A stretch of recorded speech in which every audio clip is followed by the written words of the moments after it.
Here we go. I think so. I really think so. This could be it. I'm not sure. Maybe we should pinch ourselves. No.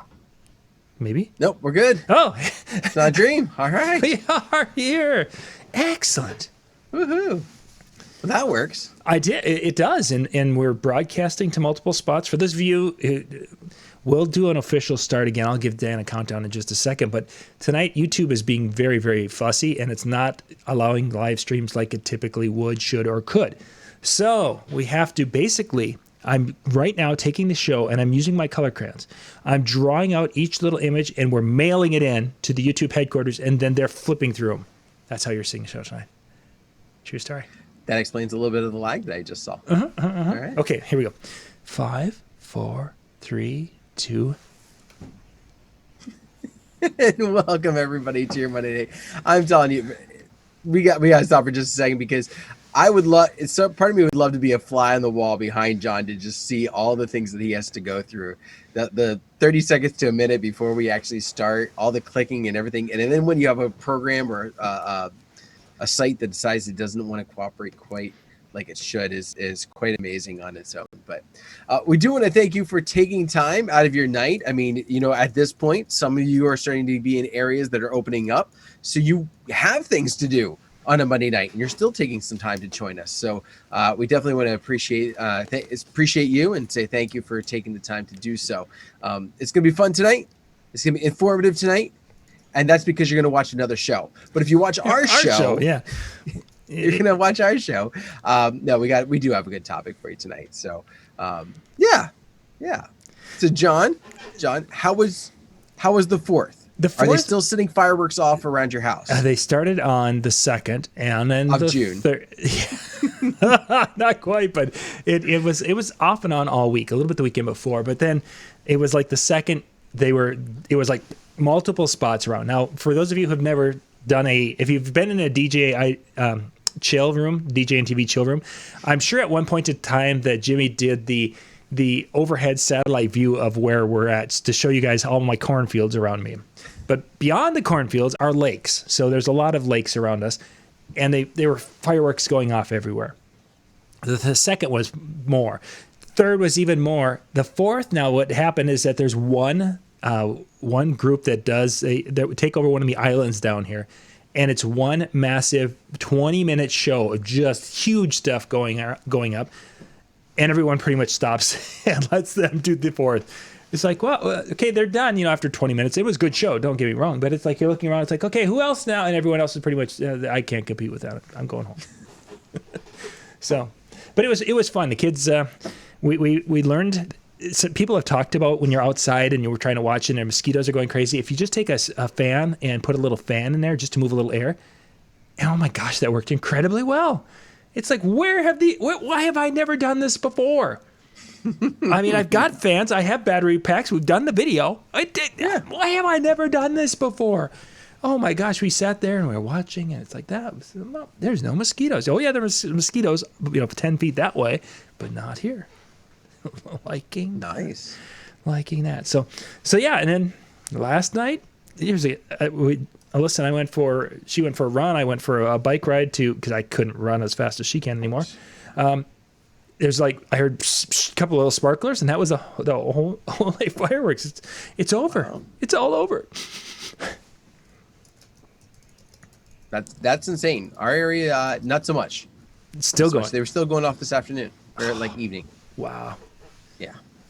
Excellent. But our town decided to do something different this year. So our town doesn't sponsor them. One of the local radio stations does.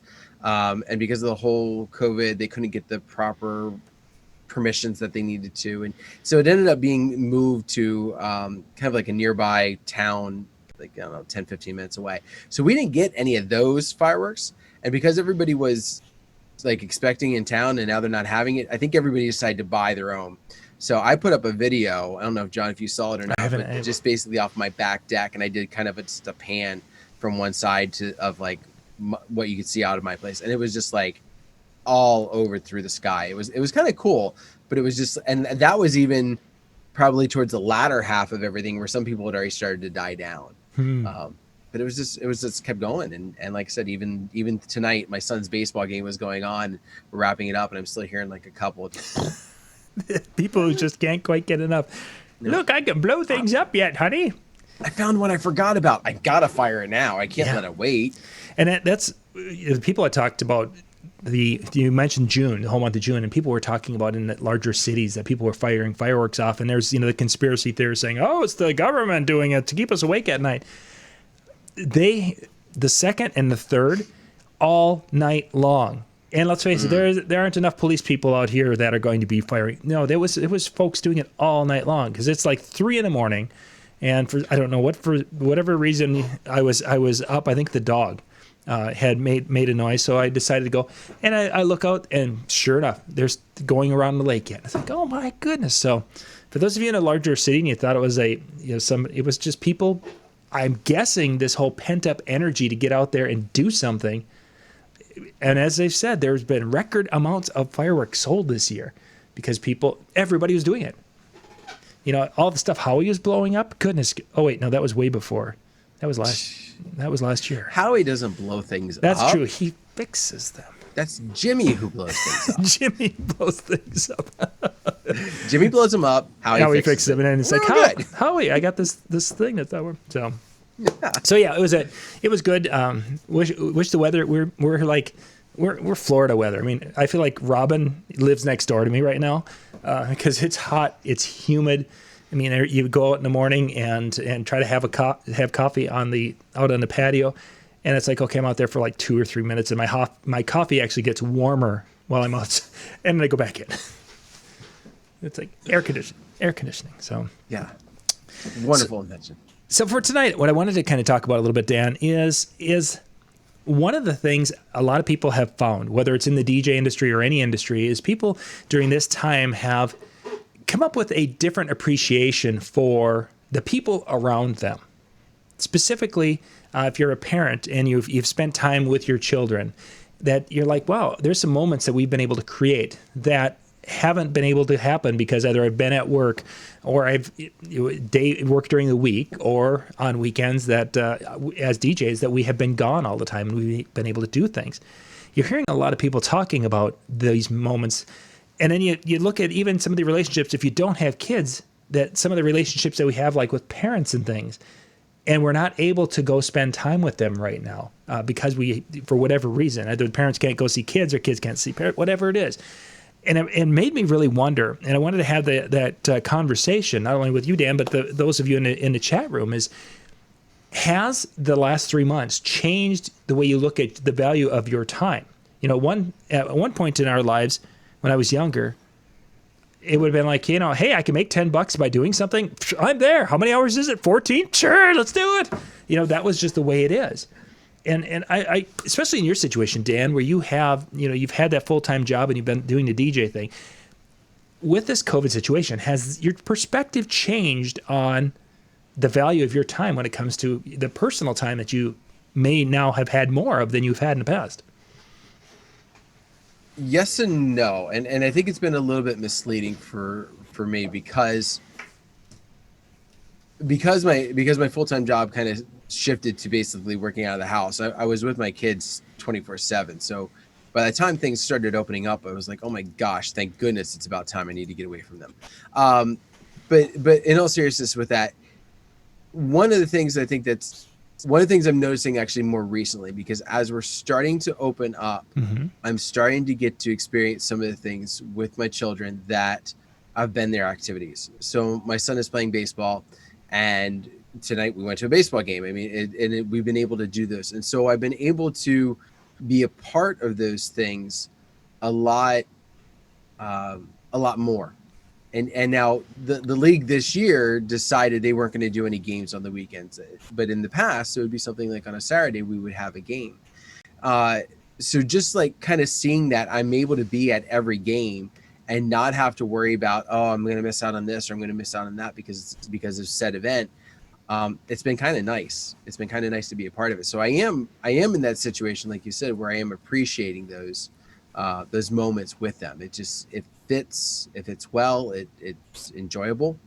And when I get those moments to get away, I do appreciate them because I'm around them 24/7. But it's not. Um,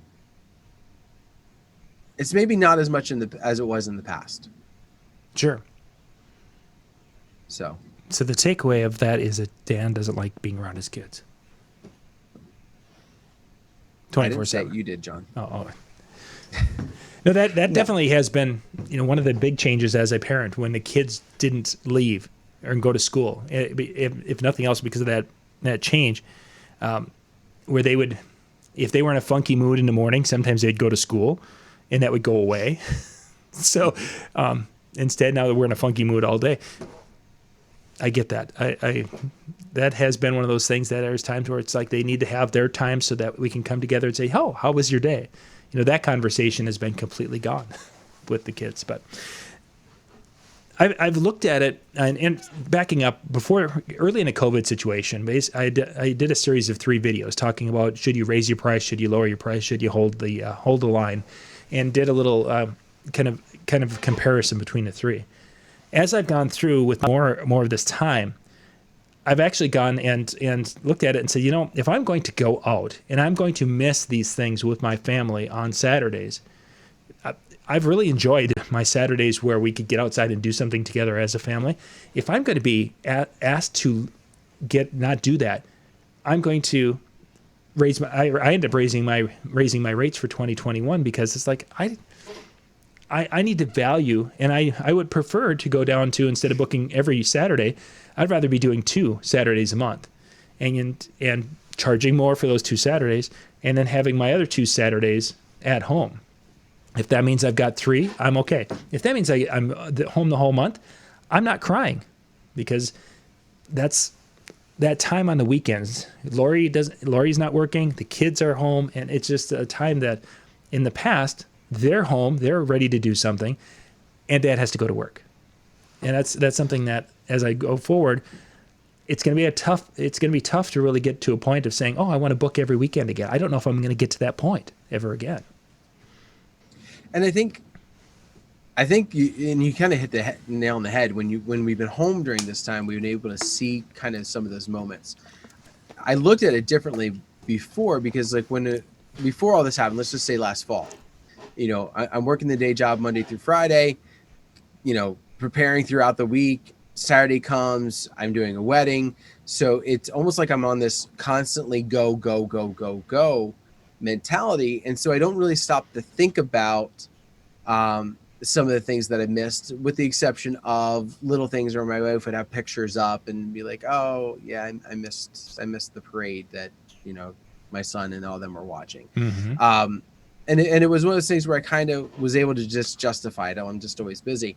And now that I've been able to step back, it's like, well, you're right. I mean, I don't know if I'm to the point where I would only want to do 2 a month, but I'm definitely to the point where I've already considered my rates are getting raised, Mm-hmm. because exactly as you said, and I've heard this mentality said before, we can accept a lot more when we're being compensated for it. So we're having a better picture of what's happening around us, what's happening with our families, what's happening potentially with our friends. And so if I'm going to be gone, missing that, I better be paid well for it. Yeah, I definitely would agree with that one.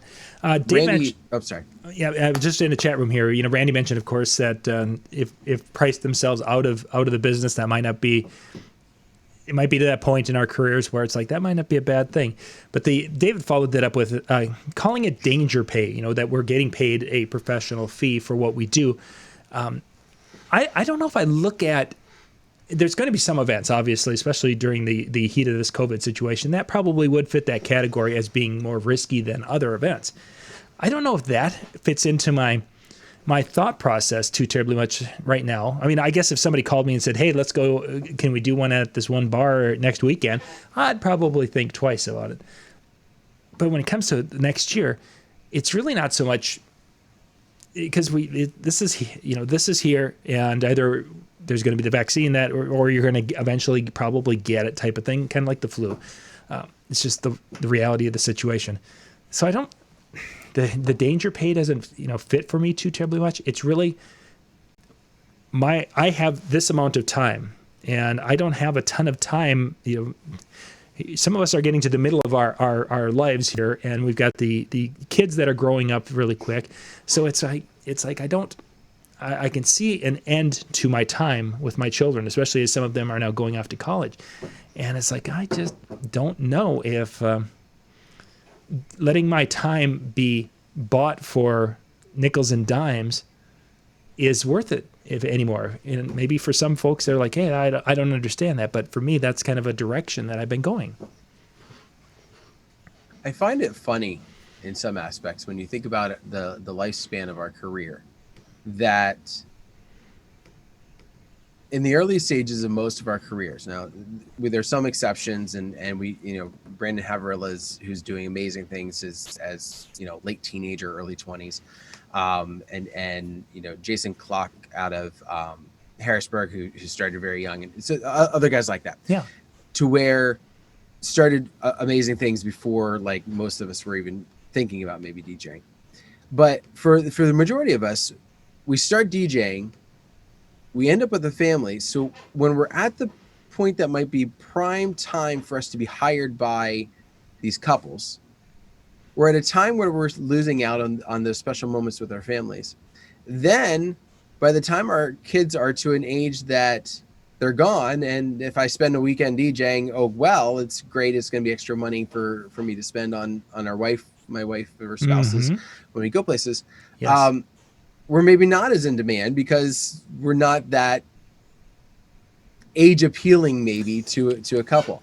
And so I just kind of find it funny that if you think about the way the span goes, you almost, I mean, you've got to make sure what you're doing, because you're going to be missing out no matter what.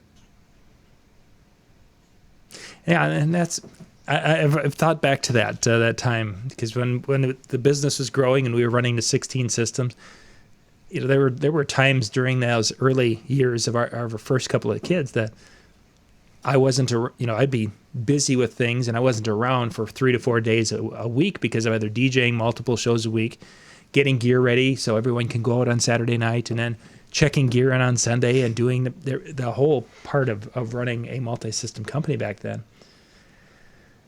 And those are those opportunities that you just don't get anymore. So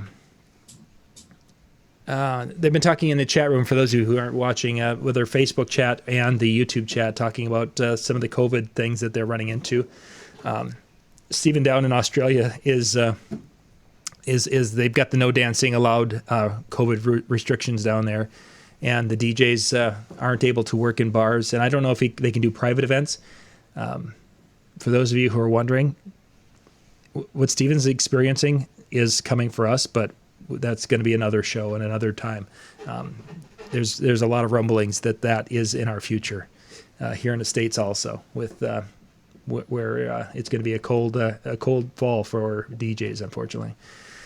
But I think this becomes, and we've talked about this a few weeks ago when we were talking about, how can you, what backup plans can you have? And one of the things we talked about was having that secondary career, still looking at DJing maybe as your first career, but having that secondary career that's going to help cover the bank and cover the checks and everything to help you keep your house and all that, so that the DJing becomes that extra money, so that when we go through situations like this, whether, oh my gosh, I hope this is the only time I ever have to deal with anything like this in my lifetime, but if something else were to happen down the road, I'm not suddenly going, I'm going to lose my house, or, I can't put food on my table.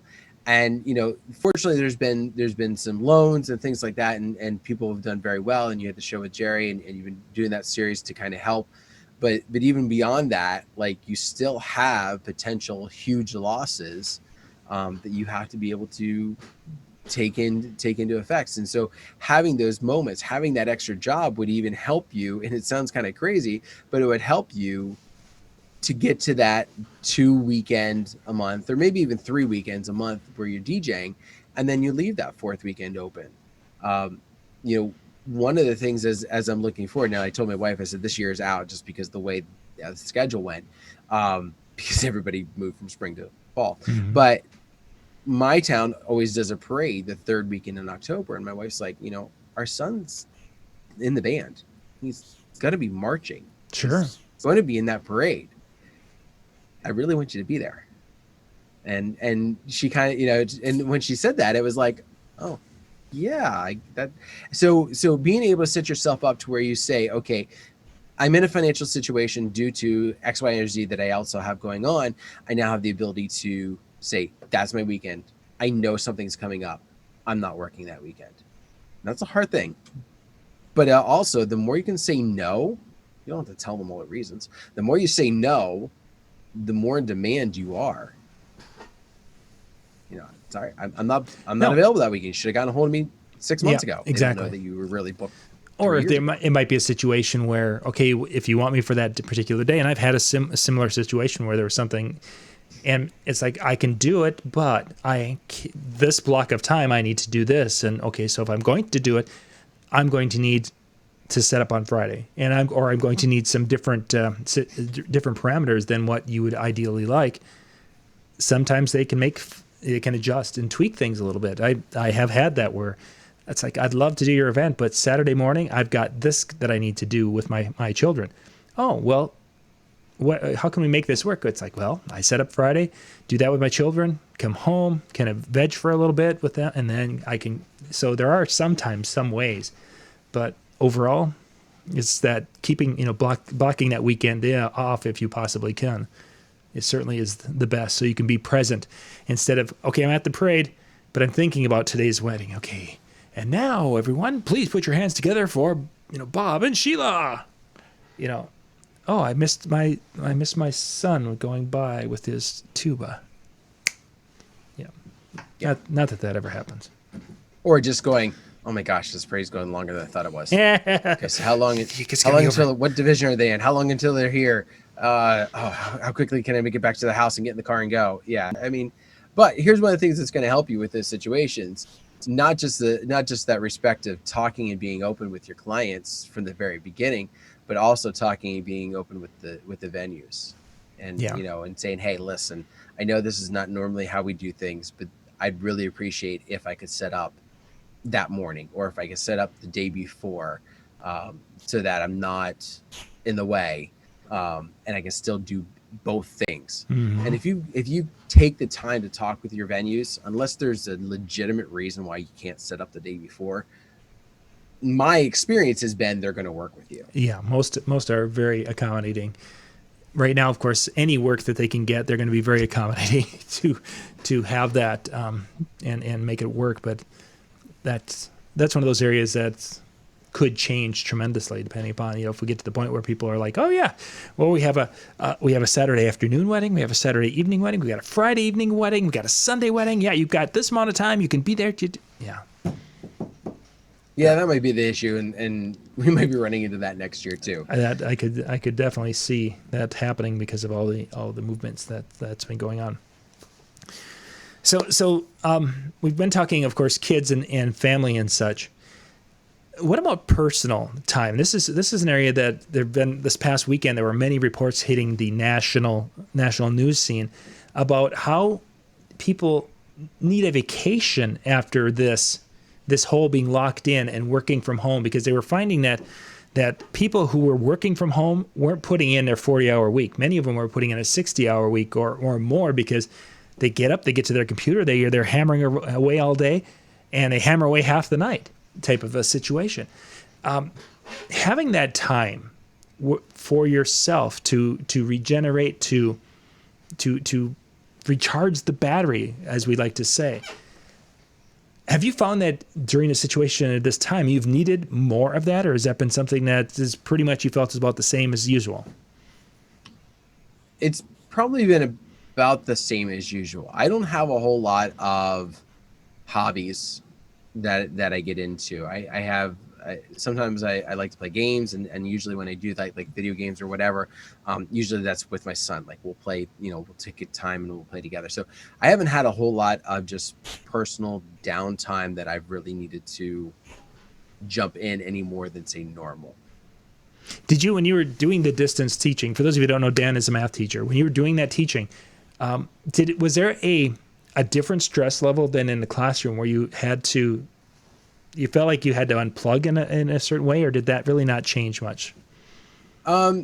It did, but from a different standpoint. So, uh, with the way my school was set up, now some schools were doing everything as normal. They were just presenting it through a computer. Mm-hmm. My particular district decided to do things as like a review. So we did it for the last part of the year. We reviewed everything from the beginning of the year up till then in a very abbreviated format. Um, and we used a program that presented a lot of it. So what we ended up doing really became almost like a tutor type of setup. So it was a little bit different, but the biggest thing we had ended up doing that we didn't do so much during the year was I was making parent calls. Hey, Bobby's not doing what he's supposed to be doing. And that alone was very taxing. So yeah, there would be times where like I'd get done with that, and this area that you see here is where I was doing my work from, and it's in my basement. Yeah. So I'd get done, and I would just kind of like, okay, I made all my phone calls. All right, I know my wife has her classes that she's going to be doing, and she's got it in 45 minutes. I'm just taking some extra time for myself, and Mm-hmm. I'm not going upstairs. And I would just like scroll Facebook, or I would play some stupid like solitaire game on my computer. So those were the kind of things that I would do. And so I could definitely see that where, if you're constantly doing something virtually, you just kind of gotta zone out for a few Right. minutes. Take that time, just kind of, because it's different and it's taxing, and to do it nonstop. I think even the people who have office jobs where you're constantly at a computer, something about doing it at your home just kind of is a whole nother level of taxing. Even if it's the same type of work in both places, you're just on a computer. Mm-hmm. Yeah, and that's what a lot of the studies have been finding, is that for some reason there's that different level of, and people, the whole idea is like, oh, if I could work from home, it would be so cheesy and it would be so great. And a lot of folks are finding that while there are a lot of benefits, there's just a completely different level of stress that has been added to it. And now it becomes, okay, so now I have this stress from work, whether it's, working now that we don't have our other jobs and we're just doing the DJ thing or whatever it is, we have this additional stress or a different type of stress. And now we have limited hours to recharge that battery, and now the time frame. And to, one of my frustrations is when I have people who are asking, hey, can you do this, or can you do this, or asking these little questions. And that's not in the wedding industry, but folks who are calling and asking questions about, it's like, and I know Ben Stowe's talked about this, is we do a video on Tuesday, and Thursday somebody's asking the question, calling one of us and asking a question. It's like, did you watch the show Tuesday night? No. Dude, we covered it. We went in depth. We had pictures. We had sound effects. We had ice cream. And that's the thing, is that the time, there's a value to that time, and many times when those calls are coming in or those messages are coming in, is during that downtime when we just want to unplug and have that time either for ourselves, or want to have that family time. There's a value to that, and when you're not protecting that, and you're not making that sacred time, it just can really grind on a person. Definitely grind on a person. I think some of you with spouses also saw those same types of things where maybe you work out of your home office, or maybe you even have your office, whatever might happen to be the case, but now a spouse was at home and the kids were at home, and so you're doing your work where you're used to not being interrupted, and they're having to do their work, and so you're kind of playing off. Or normally you might be at work from 8 to 5 during the day, unless you have some meetings or whatever with clients, but you're doing the 8 to 5 and they're gone from 8 to 5. And so at night you can have your family time. Well, now, okay, I've got to work a little bit while they have the kid or kids, and then you got to flip flop. Mm-hmm. That was one thing I think that was very stressful for us, is because, when one of us wasn't, the other one had to be on the kids so that we could be on the computer doing what we needed to do. Yeah. And nobody had to any time. So it was very taxing on the time aspect too, because, and I could see that also being why a lot of people maybe work those 60 hours, because you were interrupted I had to take a half hour here so that they could be in their meeting, and nobody, we couldn't just let, our 2-year-old or our 1-year-old just run the house for, Yeah. crazy. Yeah, for sure. Yeah. Different times when it comes to that. So looking ahead, someday when we get beyond the COVID thing, and we can all look back and say, ha ha ha, remember back in 2020, putting together the plan of what you guys are, what your company and what your business is going to look like. I wonder, can a person do that today? Looking at Randy, when Randy mentioned he might be pricing himself out of his market, I just don't know if a person can say today that I'm going to go here. Yes, I've raised my prices for next year, but I didn't go crazy. I didn't jump up. I didn't double my prices for next year type of thing. But as we look forward into 2022, which hopefully will be beyond this whole thing, I don't know if a person can have a real grasp of what our industry or what this is going to look like. Some people say, it's going to go back to 2019 levels, and we'll be doing just like 2019. I really wonder if that's going to indeed be the case, and to say that I can raise my rates and I'm going to be doing less events and doing this, that, or the other thing. I don't know if a person can even put that kind of a game plan together at this point in time. It doesn't hurt to have a game plan. Oh, you got to have a plan. I mean, I think it's beneficial, because the thing that I'm noticing obviously is all of my new bookings, they're staying away from fall. Like anybody that's making new phone calls, with the exception of I'm getting a couple here and there, but most everybody's looking at 2021. Yeah. I can very easily see, come this fall, brides and couples in general making that call for 2022. Yeah. And I've been starting to get those folks nosing around for 2022. They're like, and just going to jump right beyond it. Well, not even so much worried about like, oh my gosh, we still might not be over this, but I really want to have this venue. And you know what? Because of people from this year are postponing to next year, I couldn't even get it for next year unless I wanted to do some weird date that I didn't really want to do. Like the Tuesday. Or it's going to be in August in the middle of the heat, and I don't want to deal with that for my outside ceremony. Like whatever happens to be the case. But so they're saying, okay, I'm comfortable with waiting. I'd rather wait a little extra time anyway, just in case, that I could see 2022. Now, again, not because it's going to go back to what it was in 2019, and not necessarily because of COVID, but I could see having that game plan as being a smart idea. And here's one of the great things. If you haven't figured it out now, you put that price in place and you start selling with it. And if for some reason it doesn't work, if for some reason you price yourself out and you just like, listen, I can't do it, and don't go by 1 or 2 phone calls, you've got time to fix it before you're in 2022 and going, crap, I really wish I hadn't done that, because now I don't have enough dates to put food on the table. So yeah, that's a great advice for raising rates or adjusting rates, is you do it far enough out. So as Dan said, adjusting it's possible.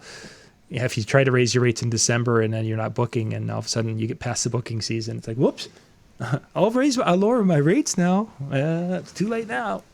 I want to say Dave Ternier did a video, John, I'm pretty sure it was for us, that talked about raising rates. Yes. And the 6 signs, I want to say there's 6 signs or 7 signs maybe of when to raise. And one of the things that really stuck with me, and if you could find it and drop that link, that'd be awesome. Yep, but if not, guys, just check it out, because it's a great video. But one of the things that he pushed forward, and I it was like a slap upside the head to me, was, why are you waiting until January 1st to change your rates? Mm-hmm. Like if you see the writing on the wall that you can change your rates tomorrow for your gig, for the phone call that comes in for 3 months from now, do it. Yep. And nothing says that you have to wait until January 1st. And so many of us have the kind of that mentality of, book me now at my 2020 dates, or put me at my 2020 rates for your 2021 wedding. No, like if you want your new price, put it in place. Like if you're doing something special, I get it, but that's different. But yeah, I would definitely check out that video and get some cool advice on that, because I think when I sat down, it was just like so many things I was just like I've been thinking about completely wrong. Yeah, I've just shared it in the YouTube chat, and I will pop it out to the Facebook chats where you guys can go. The show is actually, you can go to djntvtraining.com, and on the front page of it's Dave Tournier, 6 tips for giving your next raise. That's the link to it. No, the title of it, I'm sorry, was from 500 to 4,500, 6 tips for giving your next raise. That's the official title of it. That was the URL was what I was reading. I'm sorry. So anyway, so the links are there. You guys can go check that out. That's Canadian dollars. Canadian dollars. So it's like 4,500 is really like $5.50. Yeah. But the concept is there. And for $5.50, you can get like a small coffee at Starbucks. Small. Tim Hortons. I think they're called venti. Canadian Tim Hortons. The last area I wanted to talk about, Dan, is the concept of, as we're talking about, okay, our time is worth more, and these moments, that there's some hours during the week that are at different rates and different value, for lack of a better way to describe it. And as I was thinking about this, like we get into fall, and when the kids are going back to school, hopefully, if that that works out and they can do that safely, when they're at school, I can see me going, and that's my my work window, and changing things around to the point come fall where when the kids are gone, this is when I'm going to do my work. When they're home in the evenings, that's going to be more of a sacred time for me. That in order for me to take that time away from them up here in the evenings, I'm going to be needing to be compensated in essence for going out and doing that bar or going and doing the trivia night, as opposed to during the day when they're busy and I can go. And if I'm doing a $15 an hour job at a local hardware store, selling nails or whatever it is, I could do something like that, because that will allow me to do that, if that makes sense. Mm-hmm. And that's a discussion we've had, and I think Randy's probably had a similar discussion, is figuring out what's important, where do those things that are important to me happen, and then putting that premium price on things that would conflict with those things. So if you're going to do it, it's worth your time, because you'll be able to use that funding to generate other times of memories or fun or battery recharging that you need. Yeah, and it's really important. It's really important to take those times, because you can't go back. Can't go backwards. Yeah. So that's very true. That's very true. Gang, we're going to wrap things up tonight with tonight's show. If you had a chance to watch this show earlier tonight, the first show tonight, we talked a little bit about building your team. That particular show streamed properly on Facebook, but it didn't stream on YouTube properly, so it came up later. So if you guys were kind of looking for it, it did go, and it went up at 8:30 instead of 8 o'clock Central Time. So, yeah, 8 o'clock Central Time. So it is out there if you want to watch that, talking about some of those needed components that might be added to your team for your company. The next couple of nights, we've had a situation in our family. If you follow my Facebook page, you know what, kind of had an idea what happened. I'm not exactly sure if we're going to be doing shows. It might be Brian and Jay doing a show tomorrow night on recording something on Zoom by themselves, because we've got some things that I've got to tackle here for the next few days. So I'm not exactly sure what's going to happen, but just kind of follow along, and we'll post links and such in the Facebook, on my Facebook page, and share that around once they are up. So yeah, trivia nights again. It would be great if we could some of these things would be able to come back, but boy, right now it's looking doubtful. And hopefully in about a week or two, we're going to be able to have some discussions on some actual, because in Minnesota, by the end of July, they were supposed to be putting out some different guidelines for what the schools are going to look like. And one of the components that they were talking about is what is school extracurricular activities, not only sporting activities, indoor, outdoor sports, what they can do, what they can't, what plays and school dances and all these different things, what those are going to, what's going to be possible and what's going to be not for the first half of the school year. So hopefully that'll be a discussion in about 2 weeks. So other than that, Dan, I think that's it for tonight. I think we're good. Alrighty. Well, you have heard it here first. That's it. We're done. We're just gonna ride off into the sunset and retire. No, We're gonna go to chill. go chill. I should. Oh yeah, that's right. DJNTV.com/chill. Chill room is available. So if you want to continue this conversation, in fact, there's been a couple of questions. So Stephen, I would encourage you to jump in there. Northwest, you had kind of the same thing, and I'd be more than happy to talk with you more about what I kind of was typing in the chat room. So again, check that out. DJNTV.com/chill. So you can do that. But on that note, thank you very much for being a part of our evening. As John said, pay attention to the pages so you know what's happening the next couple of days. And everything goes well. We'll see you next Monday. Good night, everybody.